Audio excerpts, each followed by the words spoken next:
कहने का मतलब है ये संविधान को जो कहते हैं संविधान तोड़ने के लिए बना रहे हैं।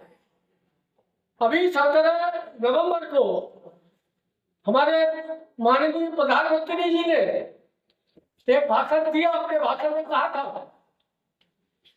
कि मैकाले ने जो शिक्षा का वो जो दिया है इंडिया में, इंडिया को पीछे कर दिया 100 साल पीछे। अरे भाई 100 साल पीछे कैसे कर दिया, 100 साल आगे हो गई। क्योंकि 1948 में जब मद्रास यूनिवर्सिटी बनी थी, तुम्हारे लोग उसमें बच्चे पढ़े, हमारे तो पढ़ते नहीं थे, उन्हीं के बच्चे थे। तो उनके बच्चे जब नहीं बने, उनमें यूनिवर्सिटी तैयार हो गई।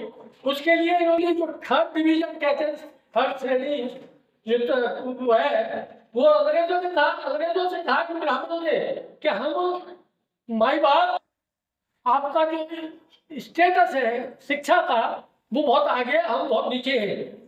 तो उन्होंने 33% कराया।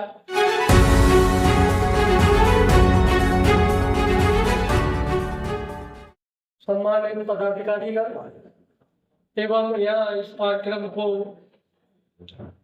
अपने घरों के काम छोड़कर यहाँ सुनने आए और एक दूसरे की विचारधारा को मिलाने के लिए एक दूसरे को साथ दे रहे हैं, उनको भी मेरा जय भीम नमो होता है। साथियों, क्योंकि ये पहले तो मैं इनको इंसाफ और भारतीय लोकतांत्रिक समाज महासंघ का के पदाधिकारियों का धन्यवाद दूंगा कि इन्होंने एक संगठन एक साथ एक प्लेटफॉर्म पर बनाने का काम किया, वो सबसे धन्यवाद के पात्र है। और मैं चाहता हूँ कि आज के युग में, आज के जो वो है, इसमें संगठन अलग अलग होते हैं, ये संगठन दोनों मिले और कल 2 और मिलेंगे तो 4 हो जाएंगे। तो मैं इनके सबसे पहले इनका धन्यवाद देता हूँ। साथियों, क्योंकि संविधान दिवस मनाया जा रहा है तो संविधान दिवस के बारे में ही बात की जाए तो ठीक है, क्योंकि बाकी हमारे वक्ता वैसे ही शिक्षा पर, खेती पर, आर्थिक व्यवस्था पर सारे बयान दे रहे हैं। साथियों, जो बाबा साहब डॉक्टर अम्बेडकर ने जब 1942 में ब्रिटिश सरकार में ब्रिटिश सरकार की काउंसिल में सब शामिल होने के लिए आए थे, तो उनके पास कई विभाग थे। PWD उनके पास था, अर्बन डेवलपमेंट उनके पास था, जल विभाग उनके पास था, कई विभाग थे। और वो शायद उस समय बाबा साहब को कहाँ पे रहने की व्यवस्था दी गई कि भाई बाबा साहब देखें, तो लोधी स्टेट में उन्हें मकान देने की बात की, तो उन्हें वही मकान को पसंद नहीं आया। हाथ का उनको दिखाते दिखूते बोले गए पृथ्वीराज रोड पर, जो 22 पृथ्वीराज रोड है, उस समय वो खंडर पड़ा था और उसको भूत बंगला कहते थे। तो बाबा साहब से उन्होंने बोला, बाबा साहब ने कहा ये बहुत अच्छा है, क्योंकि उसमें बहुत अपने रहने की बजाय लाइब्रेरी की बात करते थे कि लाइब्रेरी मेरी कैसे बनेगी या नहीं बनेगी। तो उन्होंने कहा कि ये तो भूत बंगला है। तो बोले कि मैं अभी तक तो मैं जिंदे भूतों से लड़ता आया हूँ, अभी मैंने भूतों से भी लड़ लूंगा। तो बाबा साहब ने वहां लड़ाई ली और 1947 में बाबा साहब डॉक्टर अम्बेडकर एक हार्डिंग एवेन्यू में रहने आए थे। उसी में उनकी शादी हुई, सेकंड मैरिज, और उसी में संविधान लिखा गया। 1947 से 51 तक हार्डिंग एवेन्यू रहे। लेकिन विडंबना ये है, जिस आदमी ने देश का संविधान लिखा हो, हिंदू कोड बिल लिखा हो, उस क्षेत्र मतलब उस कोठी को जो आज और उस मार्ग का नाम तिलक मार्ग किया। लेकिन चार देखिए कांग्रेसियों की, मैं पार्टी का नाम लेना पड़ा तो समय से उन्हीं का वो वर्चस्व था। तो उन्होंने उस होर्डिंग जो एवेन्यू था और 1 नंबर कोठी थी, तो उन्होंने तिलक का नाम लोकमान्य तिलक मार्ग हमने इसका बाबा साहब के नाम में रखा। और वो जिस कोठी में बाबा साहब रहते थे, उसमें आज की डेट में पोलैंड की एम्बेसी है। लेकिन मैं धन्यवाद देता हूँ पोलैंड की एम्बेसी को कि वहाँ का भी जो भी एम्बेसडर आता है वो अगले अम्बेडकर को बता के जाता है कि यह डॉक्टर बी आर अम्बेडकर ने संविधान लिखा था और यही रहे थे वो। और उस कोठी का अभी भी ढांचा वही है जहाँ बाबा साहब बैठते थे। हम सभी सलीमपुर रोड की तो बात करते हैं, लेकिन हमने कभी इस जो जिस पे एक तिलक मार्ग है उसका भी हम अभी तक हमने ध्यान नहीं दिया कि वो कोठी जैसी थी जैसे बाबा साहब ने छोड़ी थी उसमें बातें रंगरोगन कर देते होंगे, लेकिन उसका ढांचा चेंज नहीं किया है। तो हमें उन चीजों को अभी ध्यान में रखना चाहिए।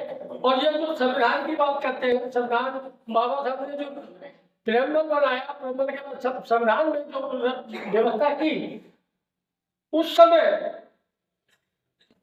बाबा साहब ने अकेले में लड़ाई लड़ी। और आज हम इतने लोग हैं, पढ़ लिख गए हैं, अपने को अम्बेडकरवादी कहते हैं और दरिया हम दूसरी पार्टियों में बिछाते हैं। हमें ऐसे लोगों से भी सतर्क रहना चाहिए। जैसे साथी कहते हैं, कुछ साथी, मैं पाठक जी की बात को गलत नहीं कह रहा हूँ, लेकिन मैं जो अपनी बात कह रहा हूँ, मेरा अपना विचार है। लोगों ने, हम भी उसमें गए, लोगों ने ईवीएम के खिलाफ संघर्ष किया, सड़कों पे भी आए। 2 अप्रैल का जो कार्यक्रम हुआ था उसमें हमने सुप्रीम कोर्ट में, मैं खुद में अपील की, हम 4 लोग थे। ऐसा नहीं है कि नहीं किया, लेकिन ईवीएम के लिए जो लड़ाई लड़ रहे थे लोग, वही लोग ईवीएम से चुनाव लड़ने के लिए मेरठ पहुंच गए। वही लोग चुनाव लड़ने के लिए मेरठ पहुंच गए, तो वह ईवीएम नहीं था। तो क्या तुम हमें बेवकूफ बनाते हो? तो कब तक तुम समाज को बेवकूफ बनाओगे? या तो ईवीएम से, तुम चुनाव की बात कर रहे हो तो ईवीएम से ही बनो, इसे क्या नाम है, बैलेट पेपर से। और जब तुम ईवीएम को बहिष्कार करें तो बहिष्कार होना चाहिए। तो साथियों, हमें जो ये कुछ बात की बात है, इससे थोड़ा सा हमें सजग भी रहना चाहिए। और जब तक हम, बात सही है कि सड़क पर आना चाहिए, सड़क पर आना नहीं पड़ेगा, लेकिन सड़क पर ऐसे नहीं आना पड़ेगा। तुम अपने अपने संगठन बना के रखो और अपनी रोटी सेकते रहो और हमें बेवकूफ बनाते रहो, वो भी गलत है। क्योंकि संविधान में मैं आज देख रहा हूँ, हमारे रामेश्वर गांधी बैठे हैं, ये हमारे आमने सामने बैठते थे, ये बैंक ऑफ इंडिया की यूनियन चलाते हैं, मैं ऑल इंडिया रेडियो दूरदर्शन की एसोसिएशन चलाता हूँ। आज हमारे यहाँ कोटा पूरा नहीं है और शायद किसी भी डिपार्टमेंट में कोटा पूरा नहीं है। हमारे यहाँ 2018 में उन्होंने 200-250 पोस्ट यही से एडी की जनरल को दे दी, क्या क्या रिजर्वेशन नहीं है। हमने लड़ाई लड़ी और 2022 में उसको वो क्या कहते हैं, हमने अधिकार दिलाए और बैकडेट से दिलाए। तो कहने का मतलब है ये संविधान को जो कहते हैं, संविधान को तोड़ने के लिए बना रहे हैं। अभी 17 नवंबर को हमारे माननीय प्रधानमंत्री जी ने एक भाषण दिया। अपने भाषण में कहा था कि मैकाले ने जो शिक्षा का वो जो दिया है इंडिया में, इंडिया को पीछे कर दिया 100 साल पीछे। अरे भाई 100 साल पीछे कैसे कर दिया, 100 साल आगे हो गई। क्योंकि 1948 में जब मद्रास यूनिवर्सिटी बनी थी, तुम्हारे लोग उसमें बच्चे पढ़े, हमारे तो पढ़ते नहीं थे, उन्हीं के बच्चे थे। तो उनके बच्चे जब नहीं बने, उनमें यूनिवर्सिटी तैयार हो गई। उसके लिए इन्होंने जो 3rd डिवीजन कहते हैं, 3rd श्रेणी जो वो है, वो अंग्रेजों ने कहा, अंग्रेजों से कहा कि ब्राह्मणों ने कि हम माई बाप, आपका जो स्टेटस है शिक्षा का वो बहुत आगे, हम बहुत नीचे हैं। तो उन्होंने 33% कराया। हमने तो कभी ये नहीं कहा तब 33% से 20%, 25% पर कर दो, 4th डिग्री परसेंट वो बना दो डिग्री। लेकिन हम उसी में ही लड़ते हैं। लेकिन हाँ, ये जरूर बाबा साहब ने जो आरक्षण की बात की है, वो आरक्षण भी नहीं है, वो प्रतिनिधित्व है। हम उसे आरक्षण तो ब्राह्मण को है, जो जब से पैदा हुआ, जब से पुजारी बना हुआ है, वो खान पे उसकी तरह, नाग देवता की तरह उसमें बाई बैठा है।